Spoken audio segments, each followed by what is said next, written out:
It's a dirty job, but someone's got to do it, Sam. That's right, and I'm the guy to do it. You're just going to change the name of the business to Sam's. That's it. Nothing else. No one's going to know it. Sam's. There could be some weird advertising problems with that. The Walton family or whoever might come after you. The Walmart people, right?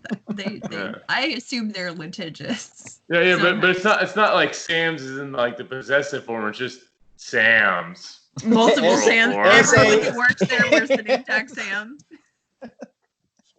No, the trick is fiction already. The trick is you get at least one other person there named Samuel, and you call it Sam's, but you still make it possessive, but it's the plural possessive. So it's Sam.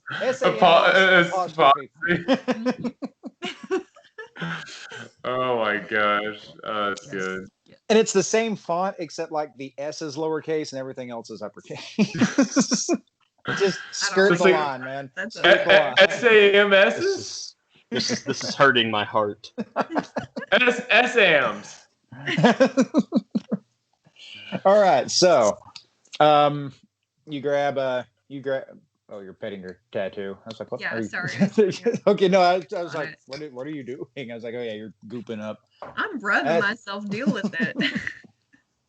All right, so you take what's his face's hand, Park, and did we ever establish what his first name is? Clancy. It's not Clancy. No, it's not Clancy. I want to say it's, Officer. Yeah, Officer. Officer Park. I've said it. I want to say it's Anthony. Okay, all right. Because it gets a little weird being like Officer Park all the time. He looks at you and goes, "You can call me Anthony." Oh, okay, all right. Or Tony if you're feeling saucy. Tony, great. And you grab onto his hand and just you've seen like Clancy do the thing where just deep breath and exhale, and he goes, "All right, I need you to close your eyes." Okay. And a couple of seconds ticks by, and he goes, "And you can open now." All right. And what was originally like mostly like evergreens and stuff, like pine trees and scattered and a few oaks and stuff, like it's still that, but like it is almost primeval. Like some of the trees around you, they're the size of redwoods. And even like ferns and stuff, like giant ferns. I'm gonna see some fucking pterodactyl. Is that where the pterodactyl came from? Oh God. He looks and he's like, "Is Peter still going on about the pterodactyl?" Motherfucker, we saw them. Hey, what? We saw pterodactyl. There are pterodactyl, and there are skunk ape, and there are things called hoop snakes. They're snakes that like bite their tail like an Ouroboros and then just like roll on down the road. He goes, "All right, so this shit is in the woods." He goes like, over on Boxcar Ridge, man. Well, he goes, "Well, Destiny mentioned the skunk apes, and like we went over there and like we couldn't smell anything. We couldn't find any kind of tracks or anything." Which is interesting because we don't think you guys are lying or crazy or any crazier than regular normal vanilla people stomping around and fighting monsters. It is pretty fucking crazy, I'll give you that, dude. You're not wrong. And he goes, there are things out here. Long story short, everything you're looking at is a spirit. Absolutely everything you're looking at is a spirit. The spirit world is made of nothing but spirits. The ground you're standing on, it's the spirit of a ground. So it's just like Okami-sama everywhere. Honestly, he's like, yeah. Okay, like, all right. He's like, you can't pull that shit by me. I'm not going to be a werewolf. I'm not going to be a spirit-bound werewolf and not study fucking Shinto. So anyway. Yeah, that would make sense. Yeah. Animism being what it is. Okay. And he's like, so that's one of the reasons I was telling you need to be kind of careful because everything that you're looking at is essentially alive. Isn't gonna Kappa gonna come out and try to he's steal like, me away? He's like, you gotta cut it out with the mythological monsters, okay? Okay, sorry, bud. This He's once like- again, he's this like, is how I Kappa deal aren't with re- this shit. I He's have like, to. Kappa aren't real. Werewolves are real, okay? Have you been Kappa to being real- Japan and Kappa actually being real gone is over silly. there? He's like, okay, point. I bet you if you went over there, there'd been all sorts of like Inari and shit, like fucking Kitsune. And so He's like, okay, those. I'm not even going to get in the fox spirits. Okay, Oh. follow me. Excuse me. We need to meet up with the mediator. Okay. All right, as you're following him, it's you do see things, darting around the woods.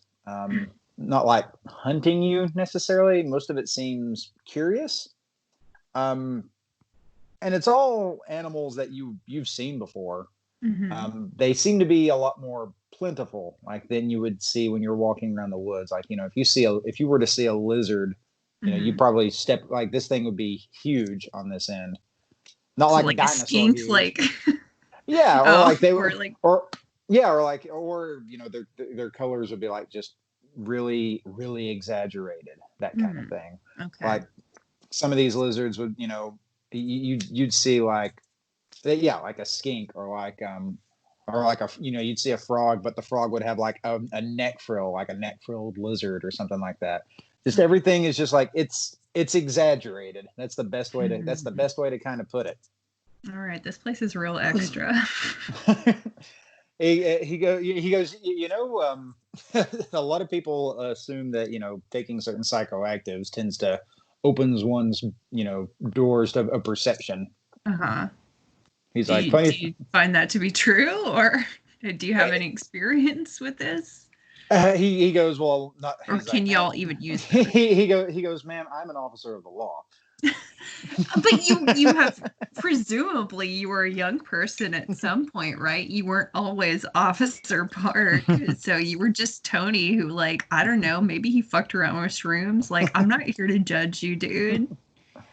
He goes, well, I didn't see any, giant lizards stomping around in a giant, prehistoric forest or anything. But were you insolent at the time? He's like, yeah, okay, I did back when I was a kid. Interesting. Okay.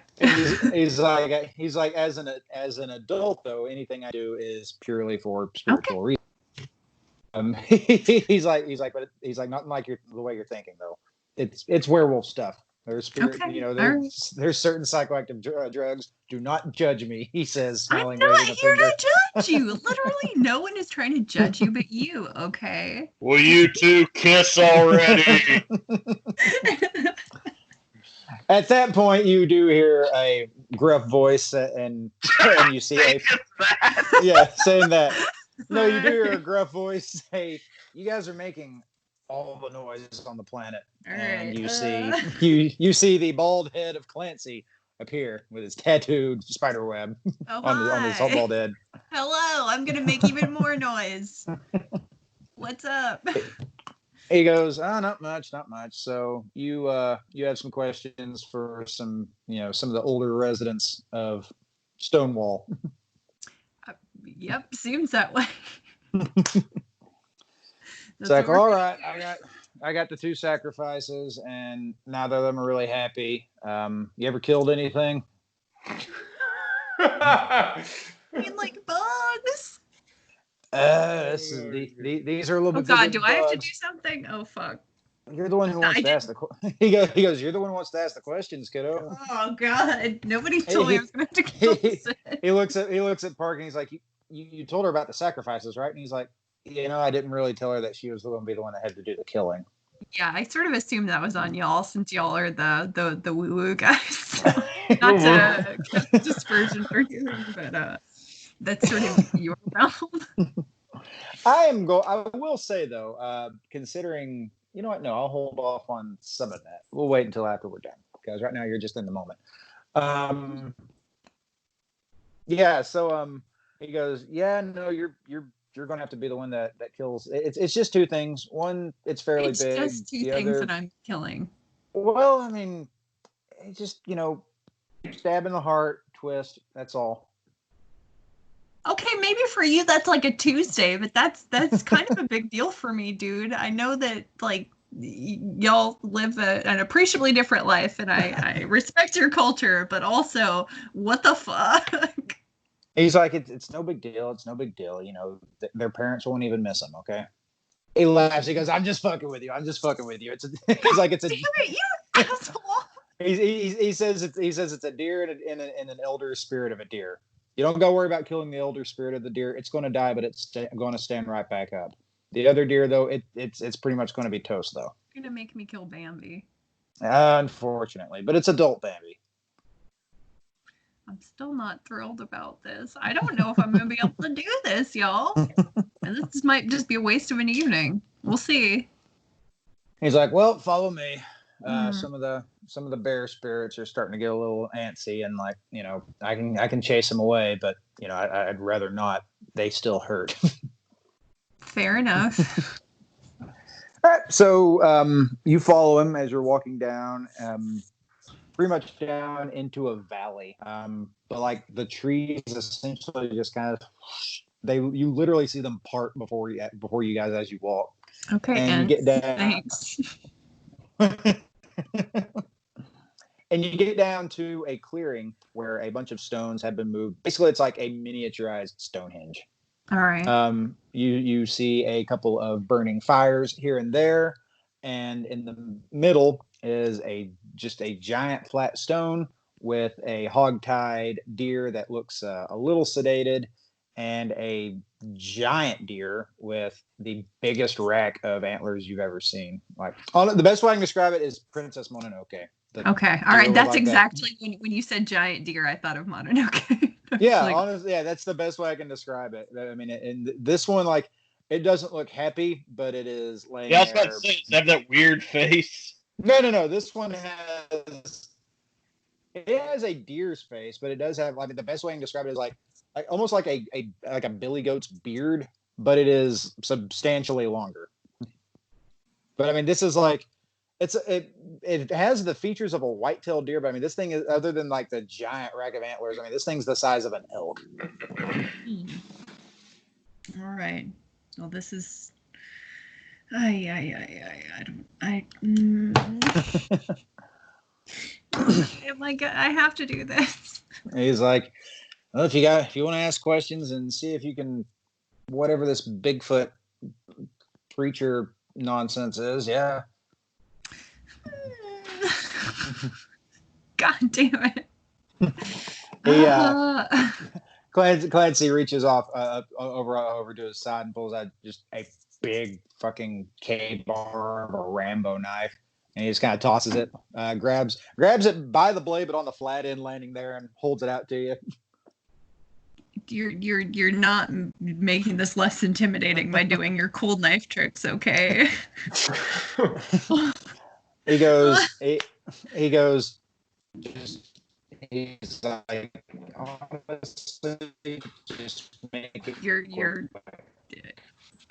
You just went all slow, buddy. It's not going to be fun. It is going to struggle.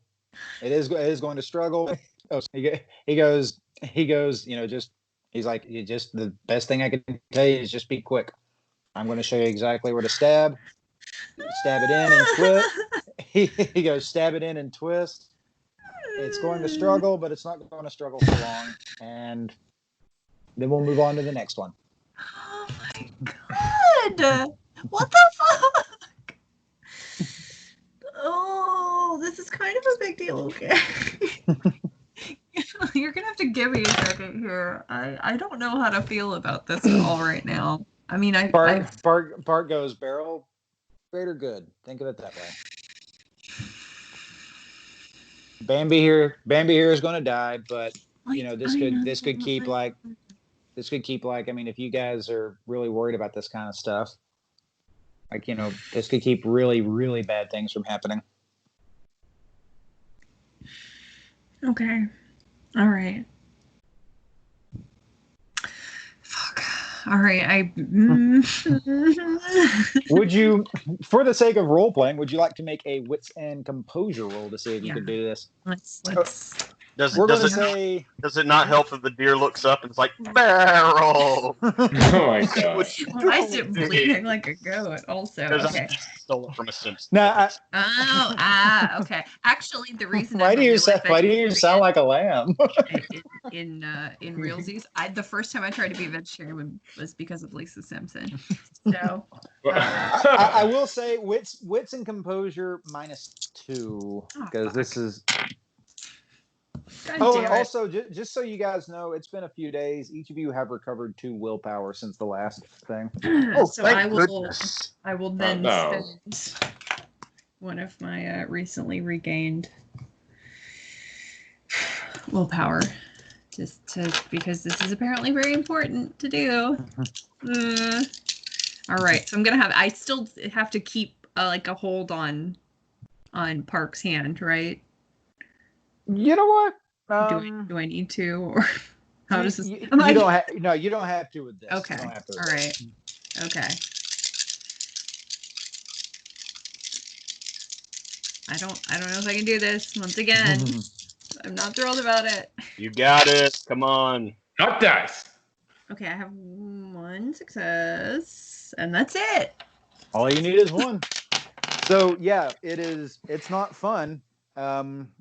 And you see exactly where he puts his thumb, pretty much like around like right here on the deer, and you feel like a little bit of resistance, and then suddenly it just goes right in, and it does jerk. At which point, Clancy grabs your hand, and holding your hand still, he twists the knife just back and forth a little bit, and then he takes it out. And yeah, the deer it fights it for like about 30ish, about half a minute, and and then it just starts like and just dying off, and he goes, "All right, I'm not gonna hyperventilate. This is not a great time." He goes, and that's all there is on that one. You're acting like this was nothing. I know this is nothing to you once again, but he's like, well, yeah, I mean, it's nothing to me. He's like the things and people I've killed in my time. But he's. Why do you gotta say all your shit like that? God damn it. He goes, you don't know me. I've done all kinds of stuff before I was a werewolf. Okay. He goes, and he's like, now we got to do the other one. The good news about this one is after you kill it, it's just going to stand right back up and run away. Okay. It's more. He goes, it's more of a ceremonial thing with this one. All right. Do I need to roll again? Honestly, how much do you believe him when he says that it's going to stand right back up and run away? I mean, it's sort of coin flip, I'd say at this point. It's 50-50 that I'm just like, I don't know. This motherfucker's talking some mad shit here. He goes, but with this one though, you're going to have to use something a little bit different. And he pulls out an old tack hammer, and he's just. God, Jesus. No, first you have to gouge out its eyes. No, he pulls out a. I know you like making us squirm, but like Jesus Christ. An old tack hammer where like the handle is like still it's duct taped on. No, he pulls out like this one. It looks like more of like a Stone Age tool. Like it's still a knife, but it looks like just like chiseled flint, and like there. I mean, like it's got is like this the spirit of a knife or something. He goes. He goes, no, this is a real knife. He goes, this is a real knife, smartass. I was left in a rigor to rust in 1872. Oh my god! Like everything's a spirit here. So like, what the fuck do I know? It was a legitimate question, fuckhead. Yeah. No, he goes, no, this is a legitimate knife, but it's been blessed.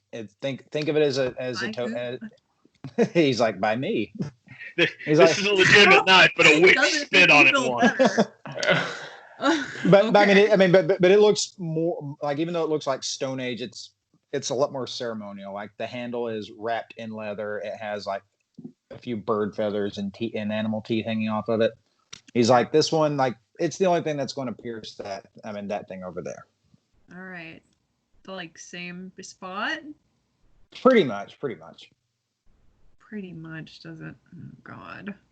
Well, I mean, it's obviously bigger, so you're going to have to, like, crawl up on it. Ah! What? Oh, God. Okay, I'm gonna have to, like, take a second and, like, breathe. Just, like... okay. All right.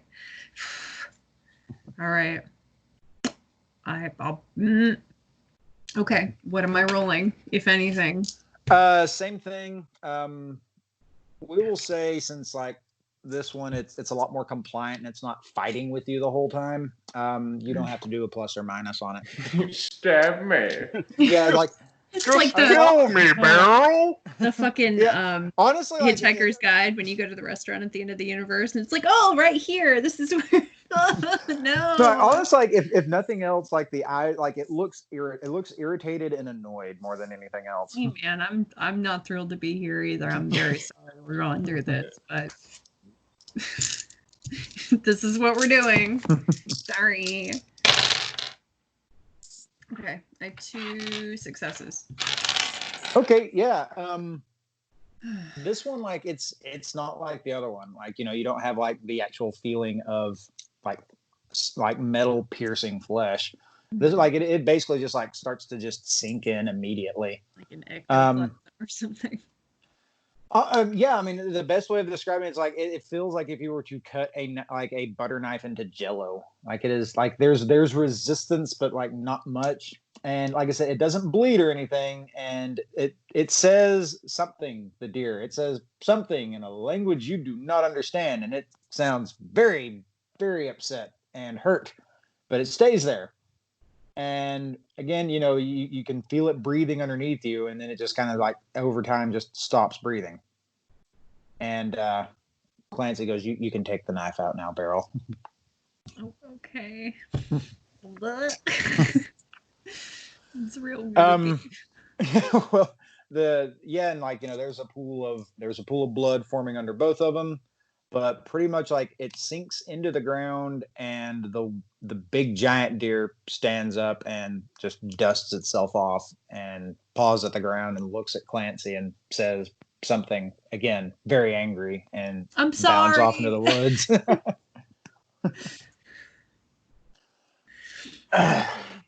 He goes, well, it makes you feel any better, though you can understand him. He was just mad because he was missing his kid's recital for this. Yeah, pretty much. Another sacrifice now? Always at the worst times.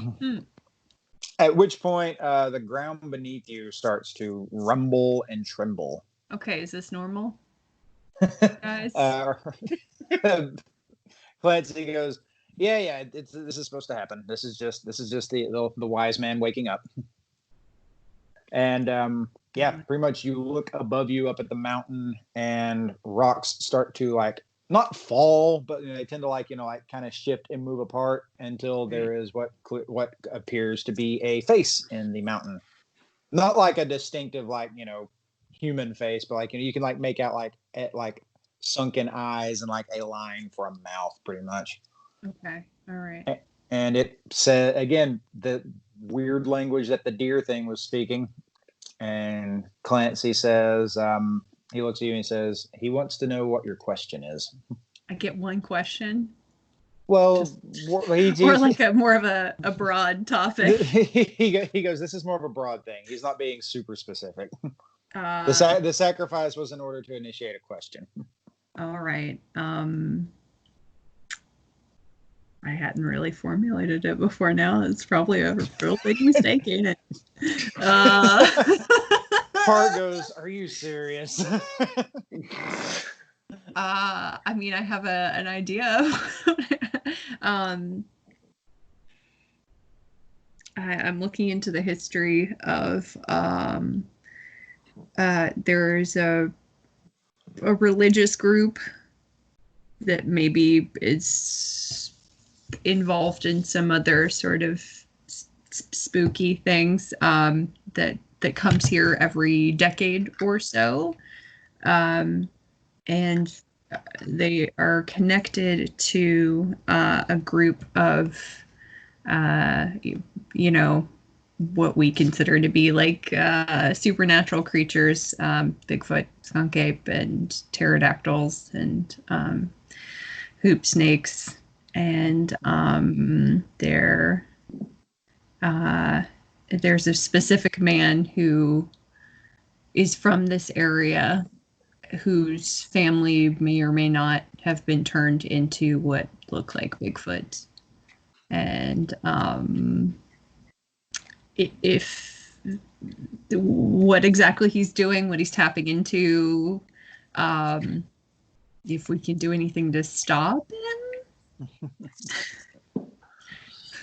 I know it's kind of like broad.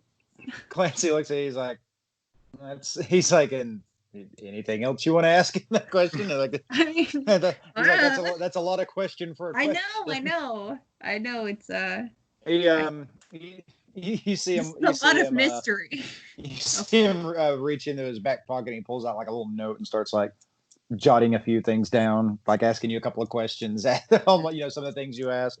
Okay. He reviews it and he clears his throat and he starts speaking in the same language. I'll lean over to Tony and be like, "What language is this exactly?" He's like, we call it the first tongue. Mm-hmm. It's something we all pretty much, when we first change, we just kind of naturally pick up after a couple of months. Interesting. It's the only thing spirits speak. A few of the sorcerers and wizards that we've encountered, a lot of them can speak it as well. They call it the supernal tongue, but interesting. It's more or less the same thing. And but the thing is that when Clancy's saying it, like he's normally like he's got this gruff voice, but like it's very like musical hearing him talk.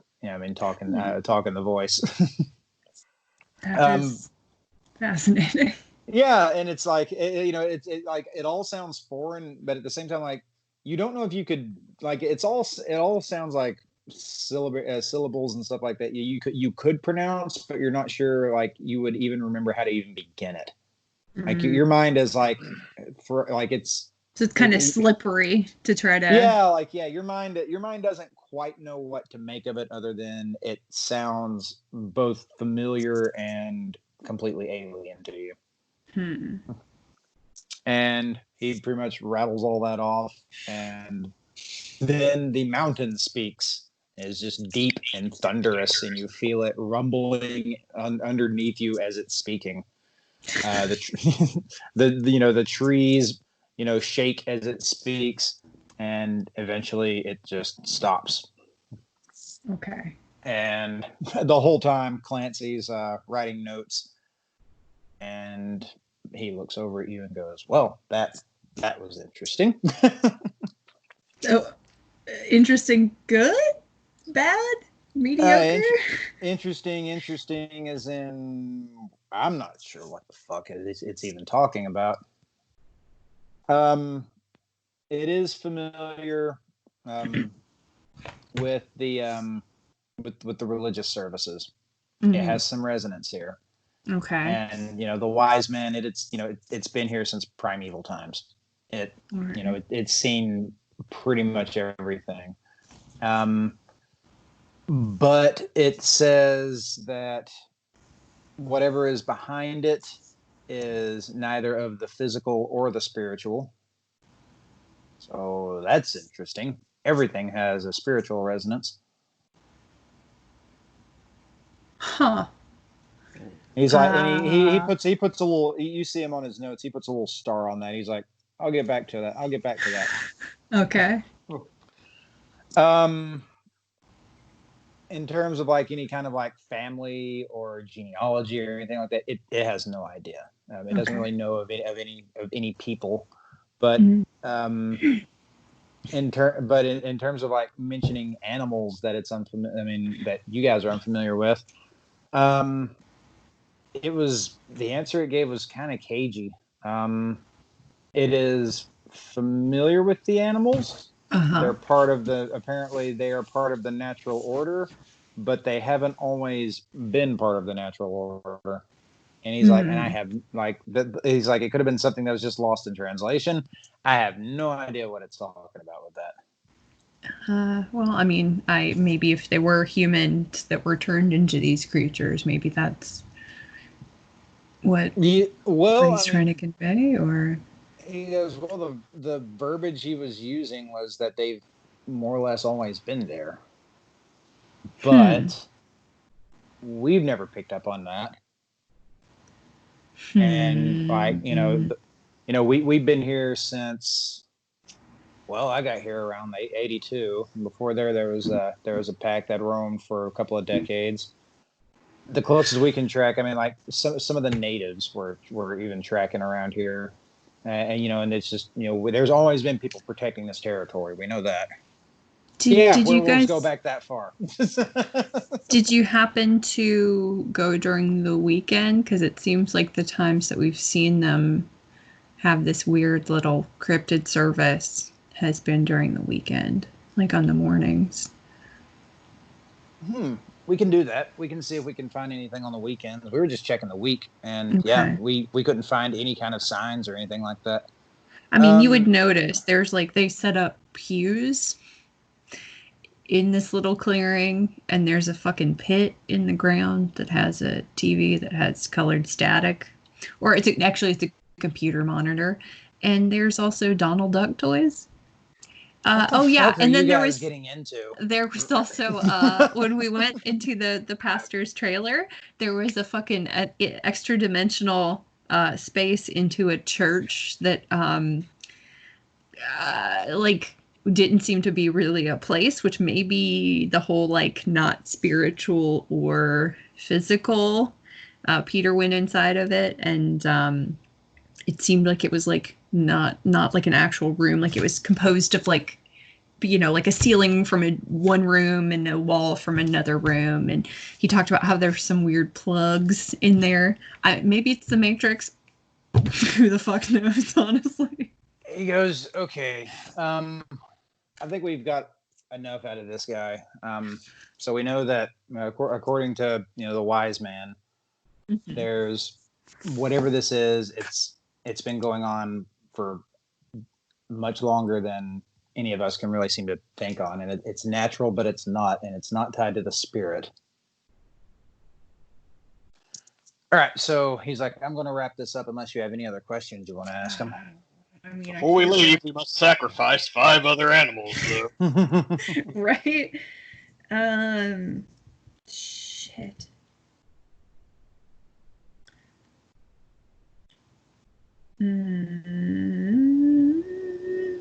No, I can't really think of anything else.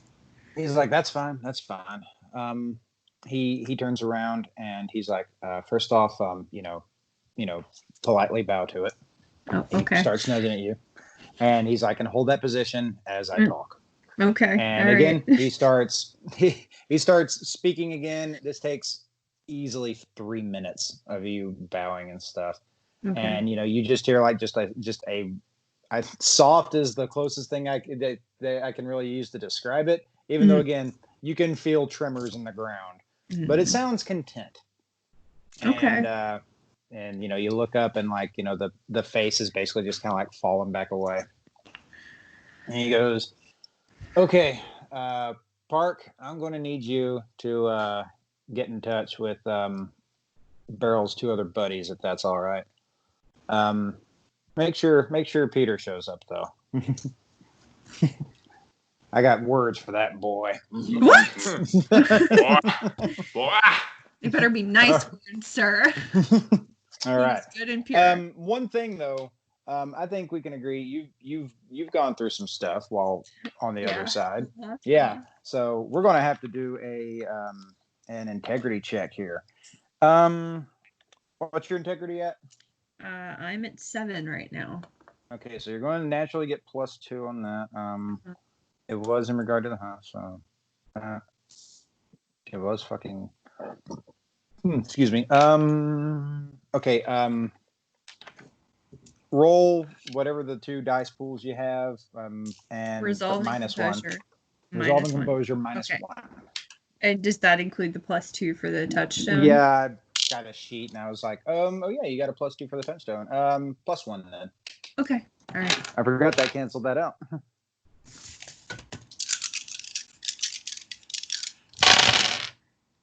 Okay, I have a 10, and that's my only success. Okay. It's a 7. It's just the 1. Okay, so we're going to say that you are shaken. And by the way, Peter, you still are holding on to you guys. So if you guys get a chance with your shaken, you can basically just automatically opt to fail a roll. I am spooked, sir. Oh, you're spooked. My bad. Well, yours, you got what's that over there? But you, Beryl, you can opt to just automatically fail a roll. Okay. And you will gain a beat from it. Okay. And we will stop on this one and do one more.